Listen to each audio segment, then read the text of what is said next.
arrimaha dibadda ee Shiinaha ayaa dhinaca kale Isniintii maanta magaalada Beijing ku soo dhaweeyay afar wasiir arrimo dibadood oo Carbeed oo iyo waliba dalka Indonesia.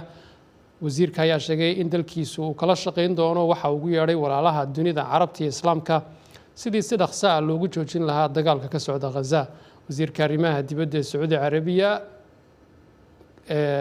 ka dalka Masar iyo ka dalka Urdun iyo waliba ka dalka Falastiin iyo ka dalka Indonesia ayaa go'aansaday in booqasho ay ku tagaan caasimadaha caalamka iyagoo ka bilaabay magaalada Beijing ee Shiinaha. Arrintan ayaa markhaati u ah raadka dhinaca juqraafi siyaasadeed ee Shiinaha iyo taageerada muddada dheer uu Shiinuhu u hayay Falastiin. Wasiirka arrimaha dibadda ee Shiinaha Wang Yi ayaa diblomaasiyiinta Shiinaha tagay u sheegay in socdaalkoodu uu muujinayo kalsoonida heerkeedu sarreeyo ee dalkiisa lagu qabo.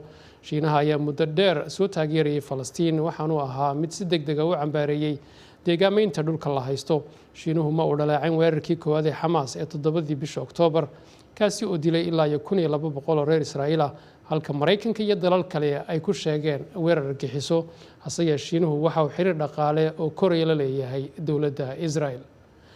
wasiirka arrimaha dibadda ee Sacuudiga Faysal bin Farxaan Al Sacuud ayaa ku baaqay xabad joojin degdeg ah iyo in gargaar bini'aadanimo la gaarsiiyo marinka Gaza.